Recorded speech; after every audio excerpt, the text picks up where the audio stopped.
একবার ভাবুন তো, উম, কোনো মানুষের পার্সোনাল এআই অ্যাসিস্ট্যান্ট অন্য একটা কোম্পানির এআই এর সাথে রীতিমতো দরকষাকষি করছে। হ্যাঁ, আর সবচেয়ে মজার ব্যাপার হলো মানুষটা কিন্তু একটা আঙুলও ছোঁয়াচ্ছে না। একদম। আর এভাবেই ব্যবসার জন্য একটা সফটওয়্যার সাবস্ক্রিপশনও কেনা হয়ে যাচ্ছে। এটা কিন্তু ভবিষ্যতের কোনো সায়েন্স ফিকশন সিনেমার দৃশ্য নয়। আজ ২০২৬ সালের ৪ এপ্রিল, আর এটাই এখনকার একদম বাস্তব চিত্র। রাইট, আর এই পরিবর্তনটা কিন্তু রাতারাতি হয়নি। ঠিক বলেছেন। তো আজকের এই গভীর আলোচনায় আমরা ঠিক এই ধরনেরই কিছু অভাবনীয় পরিবর্তনের পিছনের বিজ্ঞানটা বোঝার চেষ্টা করব। আমাদের হাতে আজ রয়েছে full story, Stripe, Cognizant, deadline funnel এবং কেপিএমজির মতো শীর্ষস্থানীয় প্রতিষ্ঠানের বিশাল সব রিসার্চ পেপার ও কেস স্টাডির ডেটা। তথ্যের একটা বিশাল ভাণ্ডার বলা যায়। হ্যাঁ, আর আজকের মিশনটি খুব স্পষ্ট। এই ২০২৬ সালে $2.5 ট্রিলিয়ন বিশাল ডিজিটাল প্রোডাক্ট ইন্ডাস্ট্রিতে কিভাবে একটি লাভজনক ব্যবসা দাঁড় করানো যায়, তাকে অপটিমাইজ করা যায়। এবং শেষ পর্যন্ত ইন্টেলিজেন্ট অটোমেশনের মাধ্যমে এন্টারপ্রাইজ পর্যায়ে স্কেল করা যায়। রাইট। তার আদ্যপান্ত বিশ্লেষণ করা। মানে কয়েক বছর আগেও ডিজিটাল প্রোডাক্টের ব্যবসা ছিল অনেকটা অন্ধকারে ছড়রা গুলি ছোড়ার মতো। কিছু একটা তো গায়ে লাগবেই। কিন্তু এখন এটি একটি লেজার বিম তৈরি করার মতো বিষয়। একদম নিখুঁত, ডেটা নির্ভর আর লক্ষ্যভেদী। আর সেই লেজার বিমটি কিভাবে তৈরি করতে হয়, আজ আমরা সেটাই ডিকোড করব। তথ্যের এই বিশাল জট পাকানো জগৎ থেকে আমরা শুধুমাত্র সবচেয়ে কার্যকরী কৌশলগুলোর মেকানিজম, মানে ভেতরের কলকবজাগুলো খুলে দেখব। যাতে যাদের মনে হচ্ছে এত এত তথ্য, তাদের বিষয়টা পরিষ্কার হয়ে যায়। একদম। যারা এই আলোচনাটি শুনছেন তাদের অন্তত এইটুকু আশ্বস্ত করতে পারি যে এখানে শুধু কি করতে হবে তার কোনো বোরিং তালিকা থাকবে না, বরং প্রতিটি বিষয়ের পেছনের কেন এবং কিভাবে কাজ করে তা নিয়ে আমরা বিশ্লেষণ করব। যাতে কোনোভাবেই ইনফরমেশন ওভারলোড মনে না হয়, তাই তো? হ্যাঁ, ঠিক তাই। আচ্ছা, তাহলে একদম গোড়া থেকেই শুরু করা যাক। যে কোনো ফানেল বা মার্কেটিং স্ট্র্যাটেজি সাজানোর আগে তো একটা প্রোডাক্ট লাগবে, রাইট? অবশ্যই। প্রোডাক্ট ছাড়া তো ফানেল কাজ করবে না। কিন্তু এই চ্যাট জিপিটি যুগে, যেখানে এআই কয়েক সেকেন্ডে যে কোনো জেনেরিক ইনফরমেশন দিয়ে দিতে পারে, সেখানে সাধারণ কন্টেন্ট বা প্রোডাক্টের তো কোনো দাম থাকার কথা নয়। একদমই না। জেনেরিক প্রোডাক্ট এখন মৃতপ্রায়।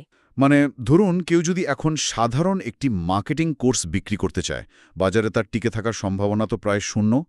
এর বদলে ফ্রিল্যান্স ডিজাইনারদের জন্য নোশন সিআরএম এই ধরনের কিছু অনেক বেশি লাভজনক হতে পারে। সোর্সগুলো ঘাটলে দেখা যায় যে কোনো ব্যবসায়ের লাভের মূল শর্তই হল হাইপার স্পেসিফিক হওয়া। হ্যাঁ, গ্রাহকের এমন কোনো নির্দিষ্ট সমস্যার সমাধান করা যা সে নিজে শত চেষ্টা করেও পারছে না। ডেডলাইন ফানেলের রিসার্চ অনুযায়ী লাভজনক ডিজিটাল প্রোডাক্টের মূলত 3টি টিয়ার বা স্তর থাকে। আচ্ছা, সেগুলো কি কি? প্রথমটি হল হাই টিকেট নলেজ অ্যাসেট, যেমন ধরুন কোনো কোহর্ট ভিত্তিক কোর্স বা ডান ফর ইউ সিস্টেম, যেখানে ক্লায়েন্টের কাজটা এক্সপার্টরাই পুরোপুরি করে দেন, রাইট? ঠিক।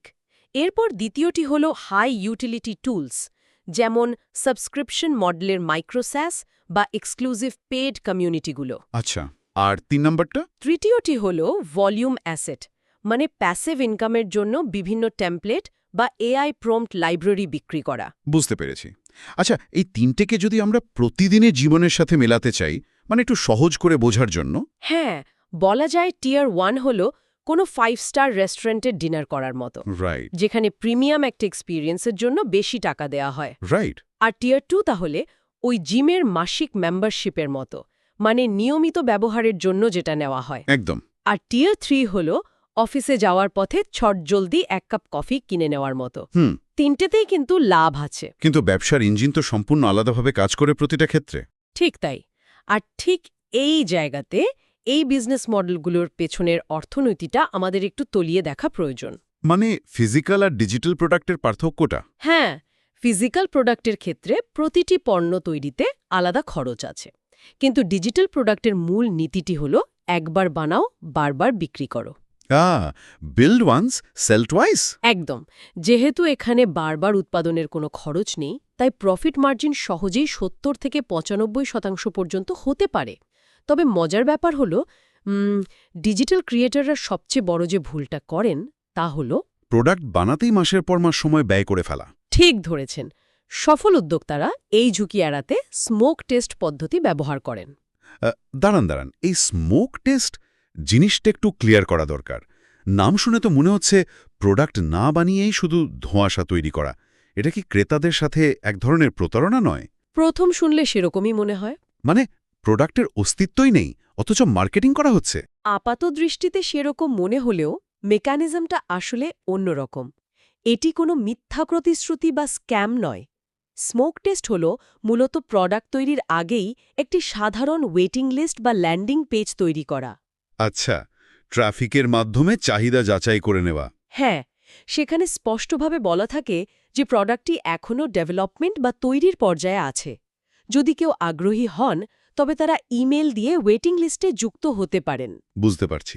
ধরুন একটি পেজে 1000 মানুষ ভিজিট করল এবং তার মধ্যে 10 থেকে 20% মানুষ তাদের ইমেল দিয়ে আগ্রহ দেখালো। এই ডেটা পাওয়ার পরই কেবল উদ্যোক্তা বুঝতে পারেন যে হ্যাঁ, এই প্রোডাক্টের আসলেই কোনো বাজার চাহিদা আছে। ও আচ্ছা, তখন তিনি সেটি তৈরিতে সময় ও মূলধন বিনিয়োগ করেন। একদম। এটি মূলত অন্ধের মতো কাজ করে রিসোর্স নষ্ট করা ঠেকানোর একটি পরীক্ষিত বিজ্ঞান। তার মানে এটি আসলে অন্ধভাবে পাহাড় থেকে ঝাঁপ না দিয়ে আগে নিচে জাল পাতা আছে কিনা তা চেক করে নেওয়া। দারুণ একটা উপমা, ঠিক তাই। এখন ধরা যাক আমাদের হাতে একটি নির্দিষ্ট, পরীক্ষিত এবং স্মোক টেস্ট করা প্রোডাক্ট আছে। এরপরই তো আসল চ্যালেঞ্জ, মানুষকে কিভাবে সেটি কিনতে উদ্বুদ্ধ করা যায়। হ্যাঁ, এখানেই ফানেল অপটিমাইজেশন চলে আসে। ফুল স্টোরির ডেটায় আইডা মডেল নামের একটি কনসেপ্ট নিয়ে অনেক কথা বলা হয়েছে। মানে অ্যাওয়ারনেস, ইন্টারেস্ট, ডিজায়ার এবং সবশেষে অ্যাকশন। Right, আইডা model. বলা হচ্ছে একটি মার্কেটিং ফানেলে নাকি ভ্যালু ল্যাডার বা মূল্যের সিঁড়ি তৈরি করতে হয়। শুরুতে একটি বিনামূল্যের লিড ম্যাগনেট বা পিডিএফ গাইড দেওয়া হয়। তারপর হয়তো 27 থেকে $49 একটি ছোট দামের প্রোডাক্ট, যাকে ট্রিপওয়্যার বলা হয়, সেটা অফার করা হয়। হ্যাঁ, আর সবশেষে গিয়ে মূল বা কোর প্রোডাক্টটি সামনে আনা হয়। কিন্তু আমার এখানে একটা খটকা লাগছে। কি রকম? এই যে ধাপে ধাপে কাস্টমারকে একটা ফানেলের ভেতর দিয়ে নিয়ে যাওয়া হচ্ছে, এতে কি মানুষ বিরক্ত বোধ করেন না? ধরুন কেউ একটা ফ্রি গাইড নিতে এলো, আর তাকে একের পর এক আপসেল করে দামি প্রোডাক্ট গচানোর চেষ্টা করা হচ্ছে। এটা তো উল্টো ব্র্যান্ডের ইমেজ নষ্ট করার কথা, তাই না? এই প্রশ্নটা অত্যন্ত যৌক্তিক, এবং এইখানেই ফানেল সাইকোলজির আসল ম্যাজিকটা লুকিয়ে আছে। আচ্ছা। যদি আপসেলগুলো শুধুমাত্র টাকা খসানোর উদ্দেশ্যে করা হয়, তবে মানুষ অবশ্যই বিরক্ত হবে। কিন্তু ডেডলাইন ফানেলের ডেটা যদি আমরা বিশ্লেষণ করি, তবে দেখব এই ভ্যালু ল্যাডার আসলে জোর করে কিছু গছানো নয়। তাহলে এটা কি? এটি হলো ধাপে ধাপে বিশ্বাস অর্জনের একটি মনস্তাত্ত্বিক প্রক্রিয়া। একজন অপরিচিত মানুষকে হুট করে $1000 একটি প্রোডাক্ট কিনতে বললে তিনি স্বভাবতই পিছিয়ে যাবেন, কারণ সেখানে রিস্ক বা ঝুঁকি অনেক বেশি। হ্যাঁ, স্বাভাবিক। কিন্তু একটি বিনামূল্যের গাইড বা ছোট্ট $27 একটি টুল যখন কারো জীবনের বা ব্যবসার একটি নির্দিষ্ট ছোট সমস্যার খুব চমৎকার সমাধান দেয়, তখন ওই ব্র্যান্ডের প্রতি তার একটি প্রাথমিক আস্থা তৈরি হয়। অর্থাৎ ছোট সমস্যার সমাধান দিয়ে প্রমাণ করা যে আমরা আসলেই কাজটা পারি। একদম তাই। ভ্যালু ল্যাডারের প্রতিটি ধাপ আসলে কাস্টমারের আগের সমস্যার সমাধান করে নতুন একটি সমস্যার দরজা খুলে দেয়। মানে বলতে চাচ্ছেন একটার সাথে আরেকটা লিঙ্ক করা। হ্যাঁ, যেমন ধরুন একটি ফ্রি গাইড হয়তো শেখালো কিভাবে পডকাস্ট শুরু করতে হয়। সেটা পড়ার পর কাস্টমারের মনে হবে, পডকাস্ট তো শুরু করলাম, কিন্তু অডিও এডিট করব কিভাবে? ও রাইট। আর ঠিক তখনই ট্রিপওয়্যার প্রোডাক্ট হিসেবে একটি সস্তা অডিও এডিটিং টেমপ্লেট অফার করা হয়। যখন সেটাও দারুণ কাজ করে, তখন কাস্টমার নিজেই মূল কোর্সের জন্য আগ্রহী হয়ে ওঠেন। বুঝতে পেরেছি। আর ডেটাও তো বলছে কাস্টমার ধরে রাখার হার বা রিটেনশন যদি মাত্র 5% বাড়ানো যায়, তবে মুনাফা 25% থেকে 95% পর্যন্ত বেড়ে যেতে পারে। হ্যাঁ, কারণ একজন নতুন কাস্টমার জোগাড় করার চেয়ে পুরনো সন্তুষ্ট কাস্টমারের কাছে বিক্রি করা অনেক সহজ এবং কম খরচের। পয়েন্টটা বেশ ইন্টারেস্টিং। তার মানে বিক্রি করাটাই শেষ কথা নয়, বরং জার্নিটাকে লজিক্যাল করা। এই জার্নির আরেকটা বড় অংশ হলো পেমেন্ট বা চেকআউট প্রসেস। খুব গুরুত্বপূর্ণ একটা ধাপ। স্ট্রাইপের গাইডলাইন অনুযায়ী প্রাইসিং মডেলগুলো যেমন টিয়ার্ড, ইউজেজ বেসড বা ফ্রিমিয়াম, এগুলোর পাশাপাশি সাবস্ক্রিপশন ম্যানেজমেন্টের দিকেও নজর দেওয়া খুব জরুরি। একটা ডেটা দেখে আমি বেশ চমকে উঠেছি আসলে। কোন ডেটাটা? দীর্ঘ ফর্ম বা জটিল চেকআউট প্রসেসের কারণে প্রায় 70% মানুষ নাকি কার্ট পরিত্যাগ করে বা কেনাকাটা মাঝপথেই ছেড়ে দেয়। হ্যাঁ, হ্যাঁ, এটাকে বলা হয় চেকআউট ফ্রিকশন। আর সাবস্ক্রিপশন মডেলে পেমেন্ট ফেল হলে স্ট্রাইপ স্মার্ট রিট্রাই নামের একটি মেকানিজম ব্যবহার করার কথা বলছে। এই স্মার্ট রিট্রাই ব্যাপারটা আসলে কিভাবে কাজ করে? এটি কি শুধু বারবার কাস্টমারের কার্ডে চার্জ করার চেষ্টা করে? না না, শুধু বারবার চার্জ করলে তো সেটা ব্যাংক থেকে স্প্যাম হিসেবে ব্লক হয়ে যেতে পারে। হ্যাঁ, সেটাই তো হওয়ার কথা। স্ট্রাইপের স্মার্ট রিট্রাই মেকানিজমটা অনেক বেশি সূক্ষ্ম।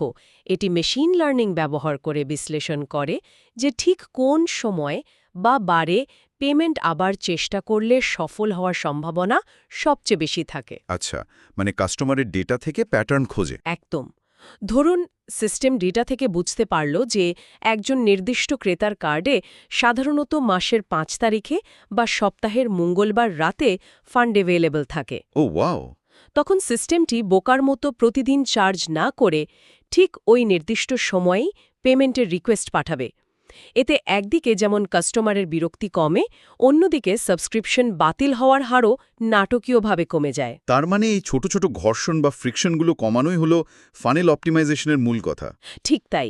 এই ছোট ছোট ডিটেইলগুলোই আসলে বড় পার্থক্য গড়ে দেয়। আচ্ছা, আমরা তো প্রোডাক্ট তৈরি করলাম, ফানেল বানালাম, চেকআউটও মসৃণ হলো, কিন্তু ব্যবসা যখন বড় হতে শুরু করে তখন তো সবকিছু একা হাতে সামলানো অসম্ভব। হ্যাঁ, ম্যানুয়ালি সব করা সম্ভব হয় না। আর ঠিক এই পয়েন্টেই ২০২৬ সালের গেম চেঞ্জার হিসাবে এআই বা আর্টিফিশিয়াল ইন্টেলিজেন্সের এন্ট্রি ঘটছে। সোর্সগুলো বলছে ডিজিটাল প্রোডাক্ট ক্রিয়েটরদের কন্টেন্ট তৈরির গতি এআই এর কল্যাণে ৩০০ থেকে ৫০০% পর্যন্ত বৃদ্ধি পেয়েছে। এটা একটা বিশাল লাভ। হ্যাঁ, যে হাই টিকেট কোর্স বানাতে আগে ৬ মাস লাগত, সেটি এখন মাত্র ৬ সপ্তাহে নামিয়ে আনা সম্ভব হচ্ছে। ভিডিও এডিটিং, ডিজাইন থেকে শুরু করে কপিরাইটিং, সব কিছুর প্রোডাকশন টাইম এখন জাদুকরীভাবে কমে গেছে। সত্যি বলতে এআই প্রোডাকশনের চেহারাটাই বদলে দিয়েছে। কিন্তু এর চেয়েও বড় যে বিপ্লবটার কথা বারবার উঠে আসছে, তা হল এজেন্টেক কমার্স। এটি আমার কাছে সবচেয়ে অদ্ভুত লেগেছে। বলা হচ্ছে, মানুষ নাকি এখন আর নিজে ওয়েবসাইট বা গুগলে প্রোডাক্ট খুঁজবে না। না, তাদের পার্সোনাল এআই এজেন্ট তাদের হয়ে খুঁজবে।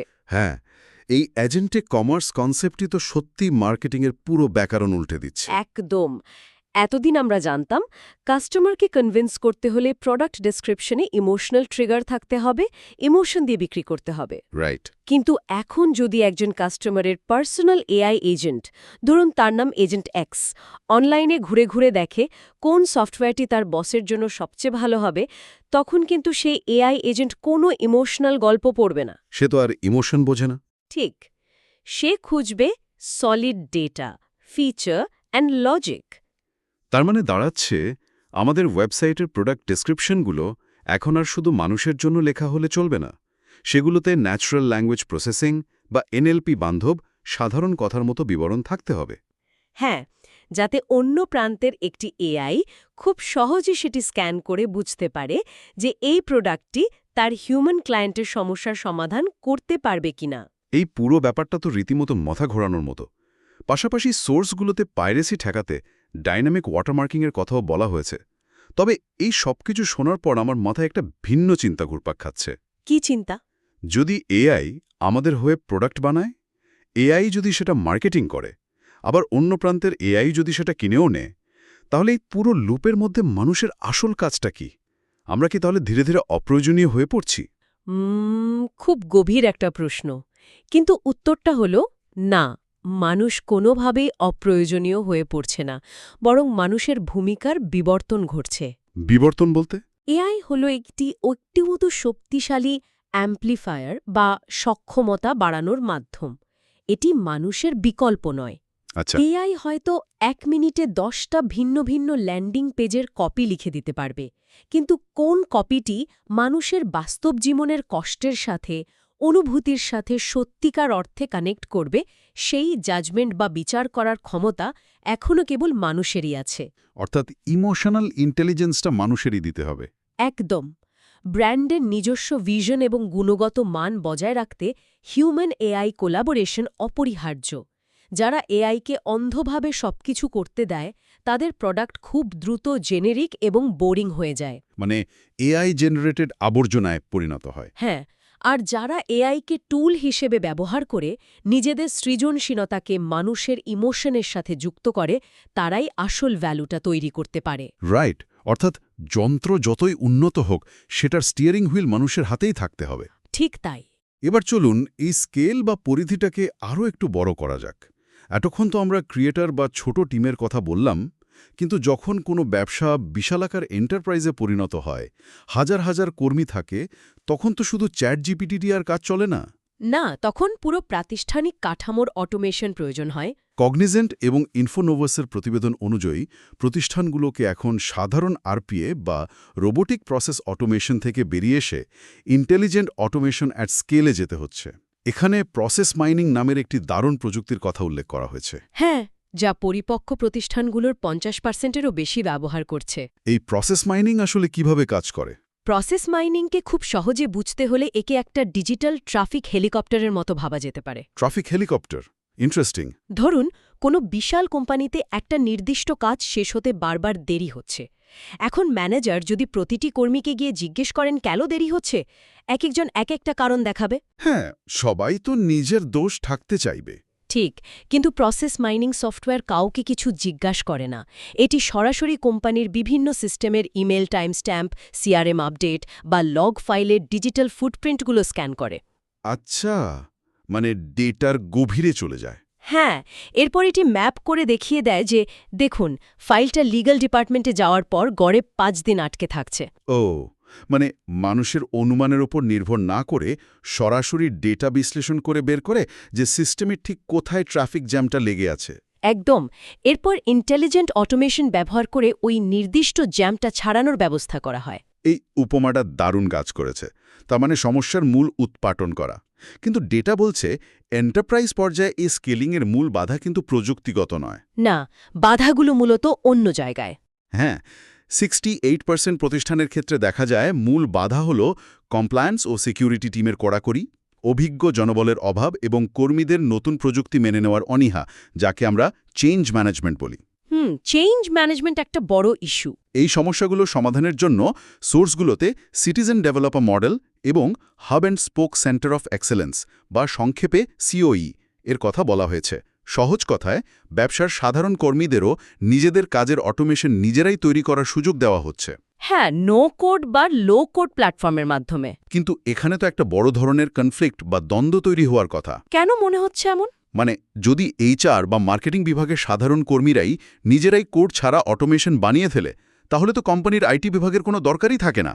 আইটি বিভাগ তো এর চরম বিরোধিতা করার কথা। প্রথম দেখায় এমনটা মনে হওয়া কিন্তু খুব স্বাভাবিক।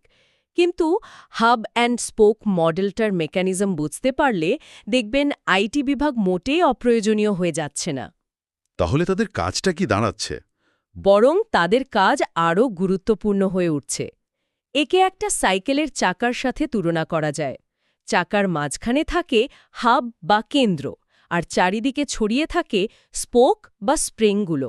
আচ্ছা, এখানে আইটি বিভাগ হল সেই হাব। তাদের কাজ এখন আর কর্মীদের ছোটখাটো সফটওয়্যার ঠিক করে দেওয়া নয়। তাদের কাজ হল পলিসি, ডেটা সিকিউরিটি এবং গভর্নেন্স নিশ্চিত করে একটি নিরাপদ কাঠামো তৈরি করা। মানে একটা বাউন্ডারি তৈরি করে দেওয়া। ঠিক, আর স্পোকগুলো হল মার্কেটিং বা এইচআরের মতো বিজনেস ইউনিট। তারা আইটি বিভাগের তৈরি করা ওই নিরাপদ বাউন্ডারির ভেতরে থেকে নিজেদের প্রয়োজনীয় অটোমেশন নিজেরাই তৈরি করে। বুঝতে পেরেছি। ডেটা বলছে পরিপক্ক প্রতিষ্ঠানগুলোতে অটোমেশনের 70-80% ফান্ডিং এখন আর আইটি বিভাগের বাজেট থেকে আসে না, সরাসরি বিজনেস ইউনিটগুলো থেকে আসে। এর মানে হল নিজের সমস্যার সমাধান করার ক্ষমতা সরাসরি সেই কর্মীর হাতেই তুলে দেওয়া হচ্ছে, যে সমস্যাটি সবচেয়ে ভালো বোঝে। একদম তাই। আর আইটি শুধু নিশ্চিত করছে যেন এই প্রক্রিয়ায় কোম্পানির কোনো সংবেদনশীল ডেটা লিক না হয়ে যায়। বিষয়টা অনেকটা হাইওয়ে তৈরি করে দেওয়ার মতো, যেখানে গাড়ি চালাবে যার যার বিজনেস ইউনিট, কিন্তু ট্রাফিক রুলস ঠিক করবে আইটি। চমৎকার বলেছেন। আমরা আজকের আলোচনার একদম শেষ পর্যায়ে চলে এসেছি। যদি পুরো জার্নিটার দিকে একবার ফিরে তাকাই, আমরা দেখলাম কিভাবে একটি হাইপার স্পেসিফিক প্রোডাক্টের আইডিয়া স্মোক টেস্টের মাধ্যমে যাচাই করতে হয়। হ্যাঁ, তারপর ভ্যালু ল্যাডারের মাধ্যমে ধাপে ধাপে ফানেল তৈরি করা। রাইট। এরপর জানলাম কিভাবে এআই এবং এজেন্টিক কমার্সের মতো অত্যাধুনিক প্রযুক্তি এই প্রক্রিয়াকে রকেটের গতি দিচ্ছে। আর সবশেষে ইন্টেলিজেন্ট অটোমেশন ও প্রসেস মাইনিংয়ের মাধ্যমে কিভাবে পুরো এন্টারপ্রাইজকে একটি ডিজিটাল শক্তিকেন্দ্রে রূপান্তর করা সম্ভব তার ব্লুপ্রিন্ট দেখলাম। একেবারে পূর্ণাঙ্গ একটা চিত্র। এই পুরো তথ্যের পাহাড় থেকে একটি বিষয় খুব পরিষ্কার, তা সে একটি ছোট এক্সেল টেমপ্লেট বিক্রি হোক বা বিশাল কোনো সাস কোম্পানি চালানো হোক, সাফল্যের মূল দর্শন একটাই, আর তা হল মানুষের একটি সুনির্দিষ্ট সমস্যার সবচেয়ে কার্যকরী সমাধান দেওয়া এবং প্রযুক্তির মাধ্যমে সেই ভ্যালু ডেলিভারির কাজটিকে ঘর্ষণমুক্ত বা স্বয়ংক্রিয় করা। একদম সঠিক বিশ্লেষণ। প্রযুক্তি যতই বদলাক, টুলস যতই স্মার্ট হোক না কেন, ব্যবসার একেবারে কেন্দ্রে সবসময় থাকবে মানুষের সাইকোলজি আর ভ্যালু ক্রিয়েশন। এআই বা অটোমেশন শুধু সেই ভ্যালু ডেলিভারি করার মাধ্যমগুলোকে আগের চেয়ে হাজার গুণ দ্রুত এবং নিখুঁত করছে। হ্যাঁ, যারা ২০২৬ সালের এই নতুন ইকোসিস্টেমের মেকানিজম বুঝে নিজেদের খাপ খাইয়ে নিতে পারবেন, আগামী দশকের ডিজিটাল অর্থনীতি মূলত তাদেরই দখলে থাকবে। বিদায় নেওয়ার আগে যারা শুনছেন তাদের জন্য একটি গভীর চিন্তার খোরাক রেখে যেতে চাই। জাস্ট একটু ভাবুন, এই ২০২৬ সালে দাঁড়িয়ে যদি এআই নিজে একটি প্রোডাক্ট তৈরি করতে পারে, সেটির মার্কেটিং কপি লিখতে পারে, আর অন্য প্রান্তের এআই এজেন্ট যদি ইমোশন বাদ দিয়ে সলিড লজিক দিয়ে সেই প্রোডাক্ট তার হিউম্যান ক্লায়েন্টের হয়ে কিনেও নিতে পারে, তবে ২০৩০ সালের ডিজিটাল ইকোনমিতে একজন মানুষ উদ্যোক্তার আসল মূল্যটা কোথায় গিয়ে দাঁড়াবে? সত্যি ভাবার মতো একটা বিষয়। শুরুতে যেমন বলেছিলাম, এখন ব্যবসা হলো লেজার বিম তৈরির মতো নিখুঁত একটি বিষয়, কিন্তু যখন লেজার বিম তৈরি করা এবং সেটি ফায়ার করার পুরো দায়িত্ব যন্ত্রের হাতে চলে যাবে, তখন কি মানুষের কাজ শুধু লক্ষ্যের নিশানা ঠিক করে দেওয়াতেই সীমাবদ্ধ থাকবে, নাকি উদ্যোক্তা শব্দটার সংজ্ঞাই নতুন করে লিখতে হবে? দারুণ একটা প্রশ্ন। এই প্রশ্নের উত্তর কোনো ডেটাবেসে নেই, এর উত্তর খুঁজতে হবে নিজেদেরই। আজকের গভীর আলোচনায় যুক্ত থাকার জন্য ধন্যবাদ।